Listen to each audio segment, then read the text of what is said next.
Un Titi devrait quitter le PSG dans les prochaines heures. Ça fait, on va dire, 2 jours que tous les médias se mettent à peu près d'accord pour dire que El Shaddai Bichabou va quitter Paris et signer au RB Leipzig dans les prochains jours, environ 15 millions d'euros. On va voir tout ça. Donc, on va parler de ce départ d'un grand potentiel qu'on a eu, on y a cru. Là, il va partir. Est-ce qu'on trouve que c'est une bonne chose? Peut-être un peu un risque. Ça, je vais donner un peu mon point de vue là-dessus. Un petit tour du coup du départ de Bichabou et de la défense, tout ça avec, vous le voyez, une immense nouvelle. J'aurais presque dû commencer par ça, avec des trompettes, des batteries, des guitares, tout ce qu'il faut, la fanfare complète. L'inépuisable Arthur est revenu de ces 2 jours de vacances qui m'ont paru interminables. Est-ce que ça va? Salut Nico, salut John. Bah écoute, ça va bien. Bon, j'ai pas trop tout Terminé. suivi, mais bon, j'ai vite rattrapé le train du PSG, hein, j'ai l'habitude. Ah, et puis je t'ai tout résumé en une phrase. Endur est arrivé, on s'adresse à Vlahovic. Voilà. 2 jours du PSG Oui, mais en 2 phrases. Et il y a aussi un petit dossier autour des gardiens qui se fait. On a failli en parler hier. John, il arrête pas de m'embêter. Ça viendra dans les prochains jours sur la chaîne Parefan. On fera un point. Quel gardien au PSG? En attendant, pendant que je te fais patienter, est-ce que ça va quand même? Très bien, très bien, très bien. Pardon, j'étais en plein dans mes notes, du coup, pour pas perdre le fil. Très bien, impeccable. Et toujours content d'être avec vous et ravi de revoir Arthur revenir parmi nous Ouais. aussi. Je pense qu'une semaine de plus sur Arthur, j'arrêtais tout, on mettait les clés sous la porte, ça sert à. Il y a déjà pas de match du PSG en ce moment, en plus il y avait plus Arthur, c'était trop dur. Mais aujourd'hui on a tout, on a le PSG, on a Arthur, on a Bichabou, la défense. Pardon, je suis fatigué. Avant de démarrer, n'oubliez pas bien sûr le petit j'aime sur la vidéo, fêtez le retour d'Arthur, fêtez tout ce que vous voulez, ça nous fait plaisir en tout cas d'être avec vous. Et puis bien sûr, abonnez-vous en activant la cloche pour ne rien manquer de nos vidéos.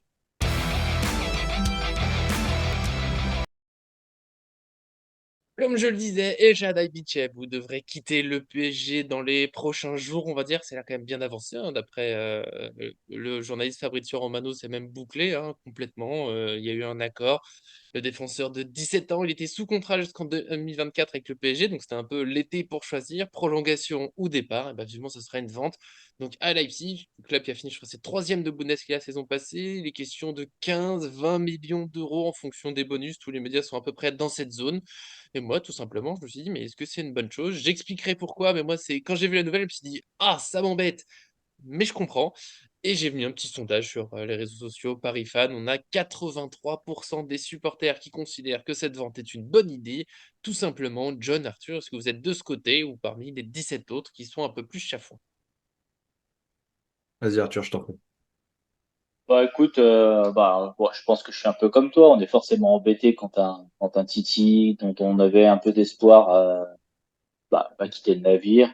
Après, je pense qu'il faut aussi pour ceux qui sont déçus, il faut aussi se rendre à l'évidence. Bichabou a pas montré non plus toutes les qualités possibles alors qu'il a eu du temps de jeu. Alors oui, je vais rejoindre ce que tu dis, Nico, régulièrement. C'est un PSG tellement pauvre que c'est difficile de vraiment juger les joueurs. Mais on a quand même Arthur, il prend mes vu. arguments euh, avant que j'ai parlé, c'est dire comment je connais. oui, non, mais parce que je sais que tu vas le sortir et tu as totalement raison. Ouais. Donc forcément, je te vole. Mais quelque part, il a quand même déçu au-delà tu vois, Mmh. il aurait pu se montrer. En fait, il a eu sa chance de montrer des choses. Moi, personnellement, depuis 1 an et demi, des matchs que je le vois faire, je suis pas hyper emballé, pour tout dire. Je trouve qu'il y a des problèmes de placement, il y a des problèmes d'anticipation. Enfin, il y a encore beaucoup de choses à travailler. Alors après, est-ce que je serais allé jusqu'à une vente? Je sais pas. Euh, je serais peut-être allé sur un prêt. Mais Pichabou, lui, il a la fin de son contrat, il veut partir. Donc, à un moment, on fait quoi? On le prolonge en lui promettant aucun temps de jeu, j'y crois pas non plus. Finalement, le fait qu'il parte, et puis bon, bah, peut-être qu'on s'en mordra les doigts comme Nkunku à une époque, mais je rappelle pour tous ceux qui vont me dire oui, mais Nkunku, vous avez vu l'a exploser et tout, je rappelle quand même que quand Nkunku il était au Paris Saint-Germain, moi j'étais plutôt emballé par ce qu'il était capable de faire. Je trouvais qu'il était bon, il savait tirer le coup franc, il était bon dribbleur. Je trouvais qu'il amenait quelque chose dans l'équipe de vraiment intéressant. Alors j'étais déçu qu'il parte, hein, mais après je comprenais aussi avec le PSG qui essaye de faire de l'argent un petit peu et tout. Bon, à l'époque j'avais pu comprendre, mais j'étais plus emballé par un Nkunku qu'un Bichabou. C'est vrai que Bichabou j'étais un peu déçu. Donc en soi, je comprends totalement ce départ. Euh, Ça, c'est forcément embêtant, surtout qu'on sait que chez les jeunes, je crois qu'il y a deux autres jeunes qui quittent le bateau aussi, donc Ouais, il n'y a pas Fernandez vraiment de, et El Hanache qui sont partis. ouais, donc il n'y a pas vraiment de ressources défensives chez les jeunes qu'on voit monter pour l'année prochaine, etc. Mais écoute, le PSG a aussi créé un groupe élite et peut-être qu'il s'est dit que Bichabou, bah, il entrait plus vraiment dans ce plan-là. Je pense que la saison dernière lui a fait beaucoup de mal. Alors, bon, tout ce qu'on peut lui souhaiter, c'est qu'il se relance, quoi, et qu'il fasse une belle carrière. Mais je crois pas qu'il fera une super carrière dans les plus grands clubs européens. Après, c'est qu'un avis et je peux bien évidemment me tromper.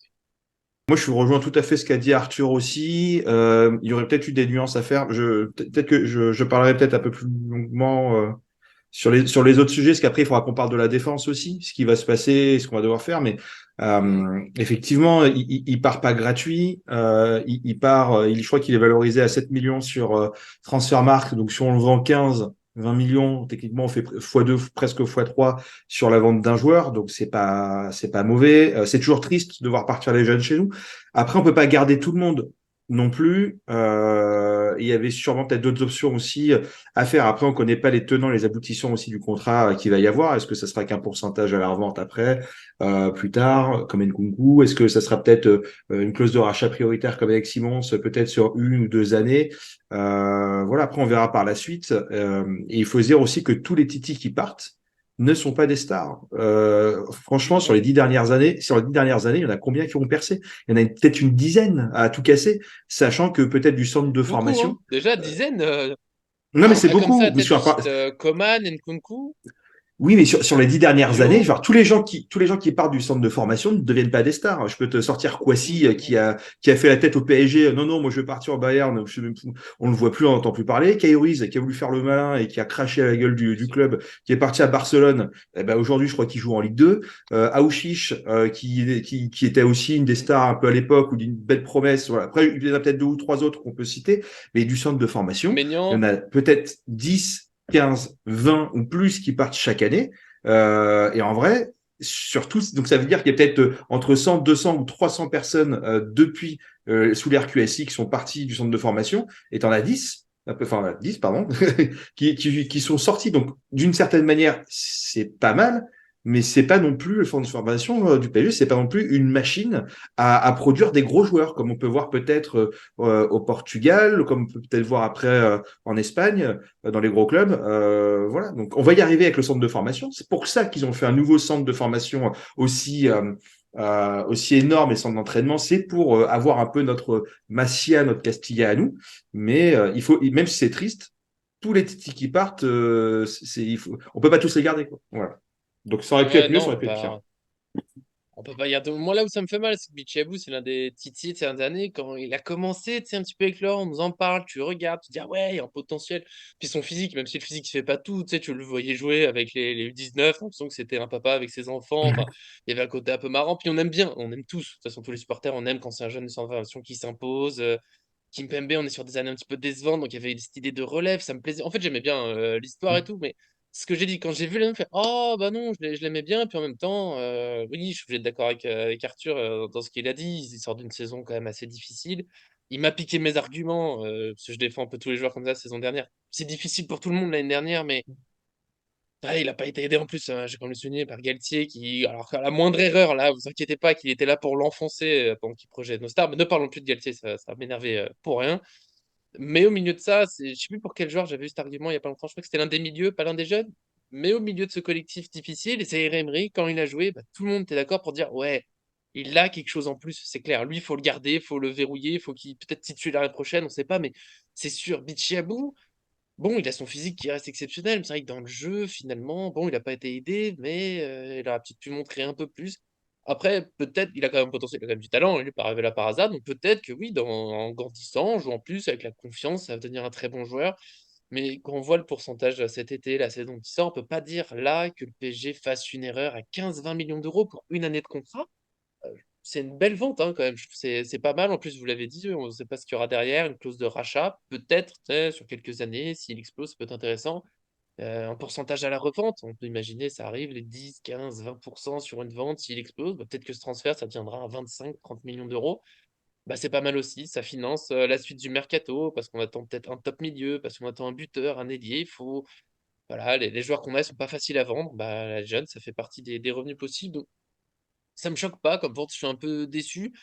J'ai quand même demandé à le compte Twitter qui est assez connu, Jamel, qui suit énormément les jeunes joueurs, s'il voyait un prochain Titi qui peut arriver. Il voit pas grand monde. Comme tu l'as souligné, Arthur, hein, les autres jeunes un peu de cette génération, bah, ils partent aussi, hein. Il y a Fernandez qui devrait aller à Caen, il y a El Hanach qui est allé au Qatar. Il m'a parlé d'un Johan Gadou qui a 16 ans, 1m95 aussi, un grand, et il m'a dit voilà, gros potentiel, bon, c'est pas sur le garde-fou, on verra. Mais voilà, c'est un peu, et c'est là où je vais vous relancer, c'est pour moi, on est sur une petite phase de creux, il n'y a pas de petits jeunes qui arrivent en défense, alors que pour moi, c'est la suite de mon argument, là où la vente de Bichabou, ça m'embête un peu, ça m'inquiète. Je suis jamais inquiet, je suis optimiste.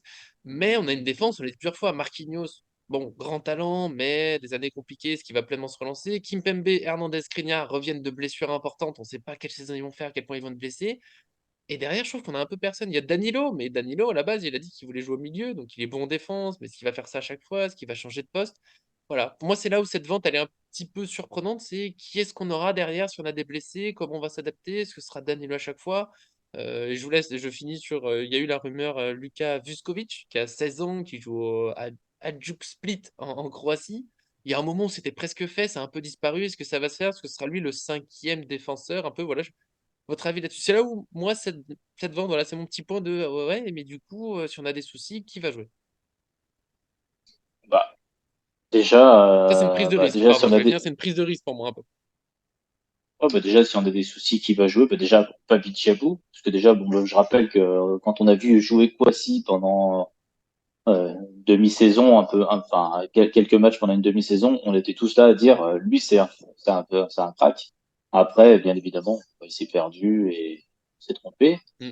Donc on pourra se tromper avec Bichabou, mais franchement, au jour d'aujourd'hui, est-ce que tu comptes sur Bichabou vraiment? Je parle de là, de ce mercato, hein, cette saison. Est-ce que Oui, tu oui. comptes sur lui pour remplacer un joueur? Bah écoute, moi j'y crois pas trop. Je trouve qu'il y a encore trop de lacunes. Donc quoi qu'il arrive, si c'est encore pour l'utiliser qu'en dernier ressort, et tout, bah, tu vois, Mhm. un Warren Zaïre-Emery dans une saison compliquée du PSG, bah, il a sorti la tête de l'eau et il a été un des plus intéressants. Donc comme quoi c'est possible. Mm. Je rappelle quand même que Skriniar, Hernandez, Kimpembe, Marquinhos, Danilo, parce que euh, Luis Enrique joue avec Danilo au milieu et Diallo. On fera une vidéo aussi. Je veux faire une vidéo sur Danilo. Un point Danilo.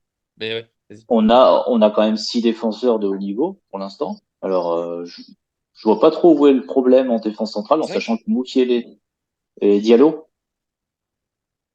Ah, Diallo. Mais Diallo, il est sur le départ, non? Ouais, mais Ça, pour l'instant, il est là. Enfin, tu sais, Oui, oui, pour pour moi, l'instant, il est tant là. Ouais, qu'Henrique, ouais, il c'est a vrai que je pas l'ai oublié. Pour moi, il est communiqué. tellement parti. Non, non, mais dans ma tête, il était En déjà fait, parti, c'est vrai. Diallo, ce qui est compliqué avec Diallo, c'est que, bah, on se dit que ça va faire un peu comme Icardi, quoi. Il revient, mais personne veut de lui, alors il va repartir. Mais pour l'instant, admettons qu'il est là, admettons qu'il tape dans l'œil d'Henrique, c'est un Mhm. gaucher, c'est un joueur hyper intéressant. Il est assez fin, je trouve, dans ses sorties de balle et tout. Bon, voilà, c'est un défenseur pour l'instant qui est là. Et effectivement, s'il est plus là, et si on veut tripler les postes, ça sera intéressant. Après, j'ai entendu hier dans la vidéo que John, tu parlais de Marquinhos au milieu. Alors moi, je crois pas à cette théorie, mais effectivement, si Marquinhos passait au milieu, effectivement, il faudrait travailler sur un nouveau défenseur, ça c'est clair. Et Danilo, je suis d'accord avec toi, Nico. On l'a vu, euh, on l'a vu l'année dernière en interview dire qu'il préférait jouer au milieu. Mais bon, moi j'ai du mal avec ce que vous avez bien énuméré le milieu dans les dernières vidéos. Et effectivement, quand on fait l'état des lieux, est-ce qu'on met Danilo dans ce milieu-là, entraîné par Luis Enrique? Moi, j'y crois pas une seconde. Mais après, Mhm. pourquoi pas? Donc pour moi, pour l'instant, on a assez de défenseurs. On en a 5 avec Mukiele qui, je le rappelle, et je pense que Nico, tu étais d'accord avec moi la dernière, en défense centrale, c'est un vrai rock. Bon, moi, je serais plus tenté pour aller recruter un latéral Le droit latéral de droit. complément. Sauf si Dagba fait l'affaire pour Luis Enrique. Enfin, tu sais, on sait toujours pas tous ces trucs, Je hein, l'avais on verra oublié, bien. lui. Ah, c'est vrai, il est J'ai vu à revenu. l'entraînement, c'est pour ça. Et il y a Comme on a Pembele qui Kurzawa était à à gauche, fond je crois que je l'ai aussi. jamais mis dans une liste. Kurzawa est revenu, hein. Ouais, mais Kurzawa, on sait qu'il va aller dans le loft direct, alors que Dagba n'a pas été cité. Donc bon, C'est vrai. pour moi, Mukiele, il peut faire office de très bon défenseur central aussi, Mm. plus que latéral selon mes goûts perso. Et du coup, je serais plus enclin à recruter un latéral droit. Après, voilà, pour l'instant, je trouve qu'on a 4 défenseurs de haut niveau. Ça sera sûrement un 4-3-3 cette saison. Ouais, Faut je juste suis pas pas trop très donner, inquiet quoi. pour la défense. Voilà. Non, mais ah oui, non, mais après, si on commence à faire ça, évidemment qu'on triple les postes parce Même qu'on sur connaît leur notre niveau, PSG. j'ai pas de doute, mais c'est le côté, il y en a trois qui reviennent de, et même Mukele qui revient de longues blessures aussi. Tu vois, c'était ça ce qui Aussi, mais est-ce m'ennuie. que tu recrutes un joueur pour les 2 premiers mois? Tu vois ce que je veux dire? Ou est-ce que tu fais avec les moyens du bord? Parce que c'est toujours pareil. Ces joueurs-là, on va dire, sauf Hernandez, qui est effectivement, il a une blessure dont on sait pas trop comment ça va se passer. Mm, mm. Mais tu prends normalement Skriniar. Bon, si ces problèmes de dos sont pas passés, eh ben, on le saura tout de suite et c'est fini. Fin de carrière, je veux dire, un problème de dos qui est récurrent, c'est fini. Tu peux plus te battre pour le Oui, haut oui. niveau. Mais si en tout cas il a tout totalement récupéré, bon, bah, Skriniar, c'est pas non plus un joueur qui est ultra blessé par ailleurs, musculairement, etc. C'est un joueur quand même plutôt fiable de manière générale dans sa carrière. Donc, bon, Marquinhos, il est quand même plutôt fiable. Marquinhos, je rappelle, c'est le deuxième temps de jeu, troisième temps de jeu derrière Ramos et Donnarumma cette saison. Voilà. Bon, bah, Kimpembe, c'est sûr que là, Kimpembe, c'est un peu comme Hernandez, quoi. C'est une blessure dont on ne sait pas trop comment tu récupères, quoi. Mais bon, pour Mm. l'instant, j'irai pas recruter forcément un nouveau défenseur avant janvier, je pense. Je ferai avec les moyens du bord. Il y a Danilo quand même, il y a Mukiele, il y a moyen John, de faire le taf. tu le sens bien aussi? Confiant? Alors moi, ouais, je vais vous faire un petit laïus rapidement, mais en fait, bah, je reviens juste sur ce que tu disais par Une rapport à minute trente Marquinhos. maximum. Hein? Une minute trente maximum. Après, je coupe tout. Ça va dépasser. Mais non, non, mais marqué en 6, il faut se dire que dans le cas où on a une défense centrale qui est 100% opérationnelle, tu mets qui sur le banc? Sachant qu'on a en défenseur central Skriniar et Hernandez, si tout le monde est à 100%, qui sont pour moi au-dessus de Marquinhos en termes de défense centrale, en tout cas à l'heure actuelle où on parle, et que Marquinhos Marquinhos au en top, je le mets 6 au-dessus de Skriniar, moi. Mais Marquinhos chacun en son avis. 6 sous Turel, c'était de la bombe atomique. Et même on l'a vu, je crois, Mm. plusieurs fois cette année. Il est parti tout seul en attaque, faire des appels de balles en profondeur. On l'a même vu parfois plus haut que toute l'équipe, même les attaquants, des Mbappé, etc., pour faire des appels de balles. Mais c'était le temps qu'il Ça se arrivait. remette à courir.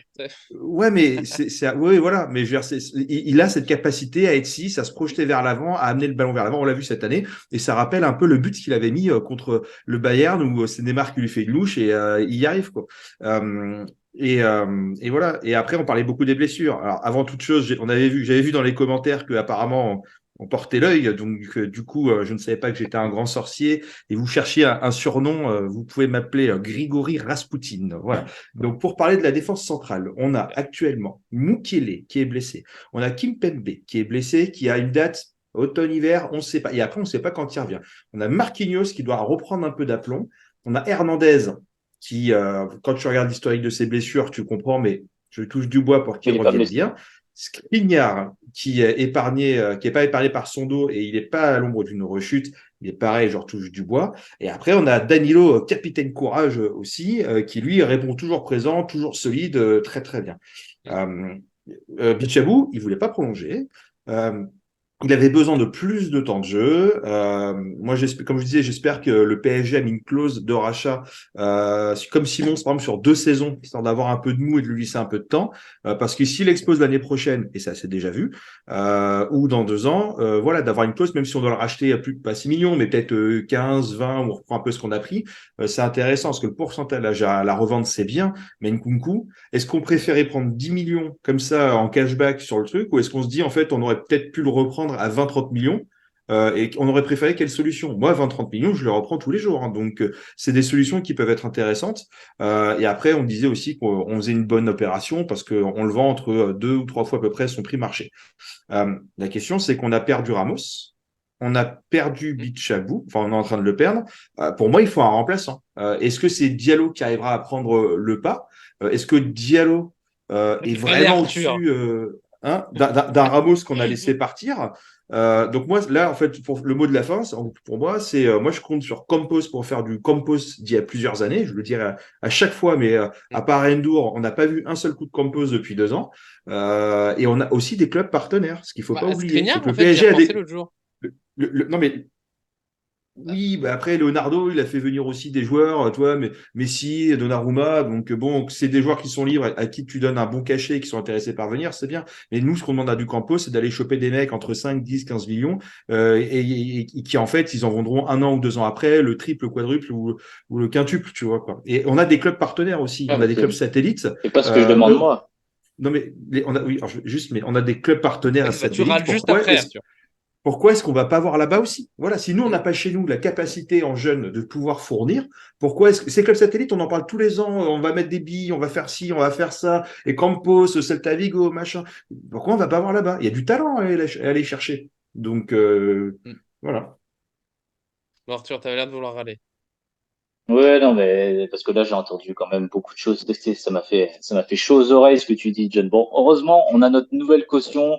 John, c'est attention, on va faire du trading, on va revendre des joueurs, ils prennent de la valeur et tout. J'avoue que Nico et moi, on n'est pas trop dans ça. Enfin, on est un peu dans ça, forcément, parce qu'on suit le club et c'est obligé, mais on n'est pas trop dans ça. Là, je veux dire, tu peux pas arriver et dire, je recrute Skriniar avec un gros salaire, je recrute Hernandez à plus de 50 millions d'euros, grosso modo. J'ai Marquinhos, c'est mon capitaine, et j'ai Kimpembe qui a priori veut prolonger. On sent que Kimpembe, voilà, l'avenir, il a envie de le faire à Paris. Il est revenu à l'entraînement et ça va. Tu peux pas dire, bon, on n'est pas sûr de qu'est-ce qui va arriver dans les prochaines semaines, donc je vais recruter un 50e défenseur central. À un moment, ces joueurs-là qui sont arrivés, je le rappelle, je sais bien que la presse, elle nous a bien cisaillé là-dessus, évidemment, et nous, on est obligé de faire des analyses, évidemment. Hernandez est très souvent blessé musculairement, mais Paris, il a acheté Mm. 50 millions d'euros avec un énorme salaire.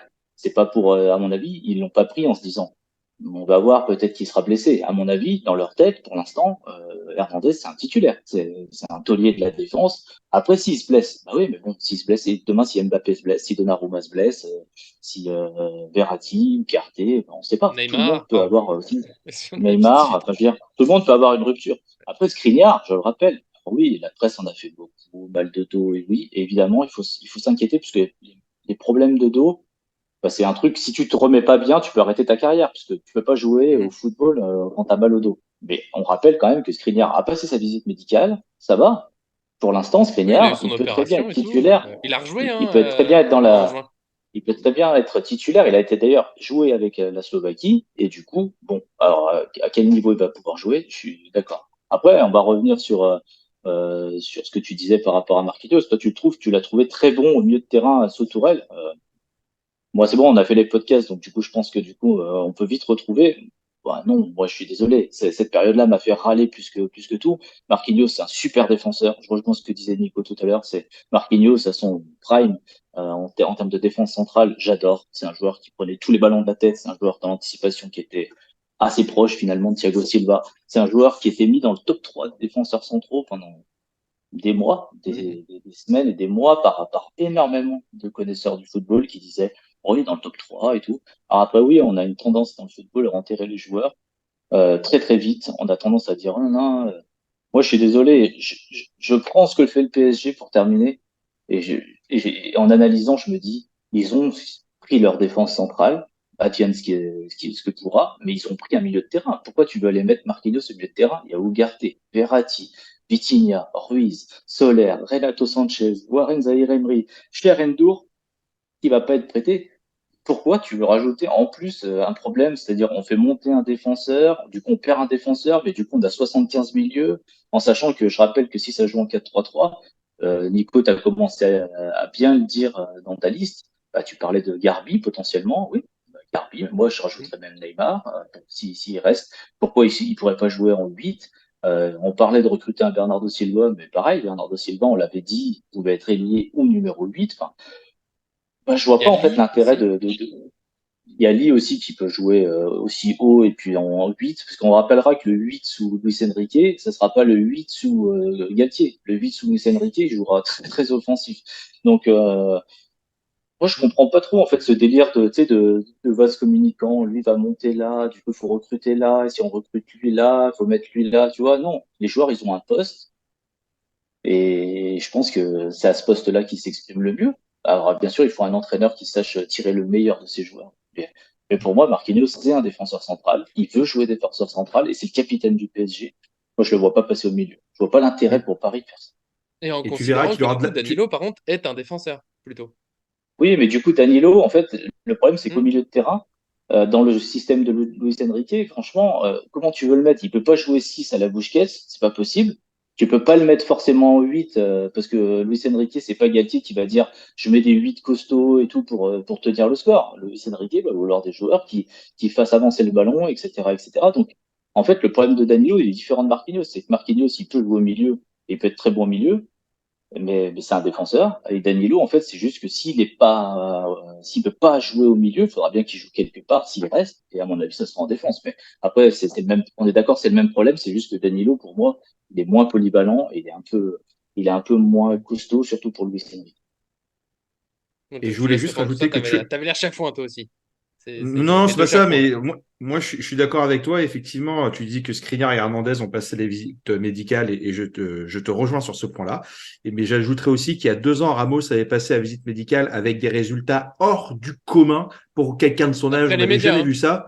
Oui, ouais, ouais, une année blanche. Donc, en fait, alors moi, comme je disais à tout le monde à l'époque, je défendais. Je dis, il a signé 2 ans, qu'il fasse une année blanche, et si l'année d'après, il est là à 24, ça me va très bien. Voilà. Donc, c'est ce qui s'est passé, et c'est tant mieux.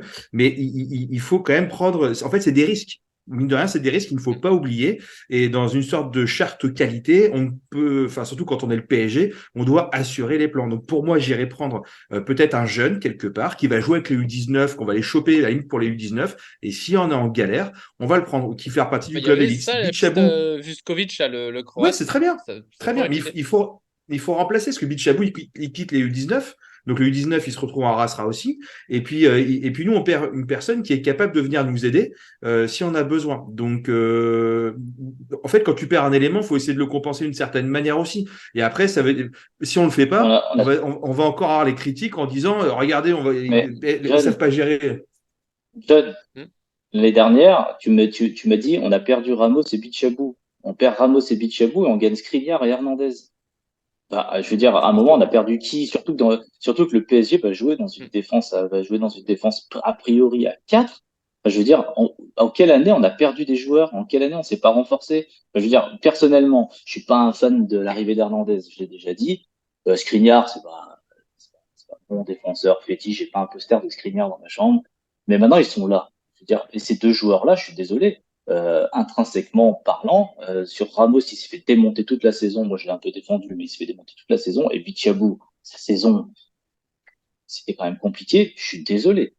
Oui, après, on peut toujours anticiper la blessure des uns et des autres, mais pour moi, Skriniar et Hernandez, c'est au-dessus de Hmm. Bichabou et Ramos pour la saison prochaine. Et en plus, Oui, oui, il y a bien Diallo qui sûr. revient, et en plus, il y a Mukiele qui, pour moi, est un défenseur central. Donc, dans mon esprit, Mukiele est un défenseur central, évidemment. Même si là, ça a l'air, pour l'instant, je pense qu'il va jouer à droite, parce que pour le coup, on va pas le rajouter lui dans l'axe tant qu'on n'a pas un autre arrière droit, parce que là, sauf si tu fais Dagba, j'ai tellement oublié. Il est revenu, ouais, on va voir. Je pense que là, on a fait un peu le tour, sauf si c'est une dernière réflexion, mais voilà, je crois qu'on a fait un peu de tour de cette défense qui a au moins changé avec ouais, Danilo. Après, c'est une vidéo à part, tellement j'ai l'impression qu'il va c'est le perdant un peu de cet été, mais voilà, j'expliquerai dans une autre vidéo là, ça va faire trop long, mais c'est le mec qui va se retrouver cinquième roue de la défense et au milieu pas adapté. Mais bon, on espère qu'il pourra encore avoir sa place. En tout cas, c'est vrai, ça me fait une option en défense. Parce que moi, c'est juste que juste 4 joueurs avec des retours de blessure, bon, petit risque, mais Danilo, ça assure un peu, Mukiele peut-être. Et j'aime bien l'idée d'un jeune, tu sais, qui est pas loin, qu'on voit de temps en temps au début, qui grandit. Ça va me manquer si Ah ça bah se fait ça, pas, mais évidemment. ce sera peut-être le plan qu'un autre, peut-être qu'il y a un autre qui va sortir. J'avais cité, c'est Gadou, j'avoue, je connaissais pas, j'avais demandé, bon, peut-être, on va voir ça petit à petit. En tout cas, c'était notre avis sur le départ de Bichabou et pour l'instant la tête de la défense parisienne. Je rappelle qu'il reste presque 2 mois de mercato, il peut se passer encore des choses surprises. Et vous l'avez dit, Diallo, que dans ma tête était déjà parti, mais pour l'instant il est là. Il a dit il y a pas longtemps qu'il est possible qu'il parte, mais il n'a pas dit je vais partir. Donc voilà, un point à faire. On verra aussi avec les premiers matchs qui se dessinent vraiment, qui peut jouer où, tout à fait, les profils. En tout cas, bah merci à mes deux camarades, Arthur. Là, je voulais commencer par John, pardon. John, je fait 3 vidéos de suite ensemble. J'enchaîne en ce moment avec des gens. Erwin était là pendant un moment, Et il est parti. Là, c'est John, ça fait plaisir. puis il y a la vidéo sur les gardiens demain en plus, donc ça fera 4. Ah ouais, là, je sais pas si je serai là parce que pour ceux Je qui rigole, sont je rigole. attentifs, il y a un indice sur le fait que c'est un peu compliqué là. Je vous montre pas tout mon salon, mais il reste plus grand-chose. Mais bon, il y a la vidéo des gardiens qui arrive, c'est sûr, sinon j'aurai des problèmes. Et puis bien sûr, bah, merci Arthur d'être venu de retour. Ça fait du bien. Merci à tous les deux. Et puis, bien évidemment, je termine juste sur Vuskovic, s'il arrive, évidemment, pourquoi pas. Enfin, je suis pas contre le fait d'avoir un jeune en plus dans l'équipe. C'était pas ça le débat. C'était plus sur le fait que je trouve qu'on s'est pas affaibli en défense. Est-ce que c'est pas Non, un non, on n'est indice aussi? pas. Est-ce que le départ de Bah, Bichabou est pas un indice sur les plans du est-ce que PSG? c'est lui qui va prendre cette place? Après, c'était une fin de contrat. Ce qu'on disait au début, c'était c'est un an de contrat. Clairement, je préfère 2 ans avant, mais un an, il faut choisir. Bon, bah là, Hmm. c'était plutôt le départ, peut-être pour jouer plus, peut-être le PSG. Voilà, c'est dit bon. Voilà, on va pas revenir au début, mais en tout cas, c'est ce qui a Non. décidé. On va voir nous ce qui va venir. Ce petit jeune, je dis, on en avait parlé peut-être il y a 1, 2 mois, c'était quasiment fait. Ça a complètement disparu, donc je sais même pas s'il viendra, mais voilà, c'est l'une des pistes. Vous donnez le commentaire, bah, dites-nous ce que vous en pensez. Est-ce que vous êtes complètement rassuré, un peu plus inquiet? Faut une recrue à droite? Est-ce que Moutier est défenseur central? On a dit plein de choses. Vous avez plein de choses pour nous parler. On sera là pour vous répondre avec plaisir. On voit, j'en profite pour le dire, on voit que vous êtes de plus en plus nombreux aussi sur la chaîne à nous suivre, à parler, à dire des choses. Ça fait plaisir. Donc continuez comme ça, abonnez-vous et à très bientôt sur cette chaîne.